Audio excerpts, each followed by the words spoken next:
idishlarni hech qachon to'ldirib bo'lmaydi? Qaysi idish? Suv bilan to'ldirib bo'lmaydi. Teshik idish to'ldirib bo'lmaydi. Dengiz ostida qanaqa tosh bo'lmaydi? Quruq. Nima hamma tilda gapiradi? Til anaqa toqqa chiqqanida ko'rinadi-ku, toqqa chiqib keng joyda baqirga aylanadi. Qaysi daraxt gullamay meva beradi? Tanasida sut chiqadi, bargi katta bo'ladi.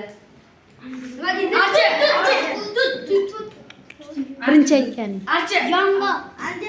Anjir. Mevasi nonga o'xshaydi-ku.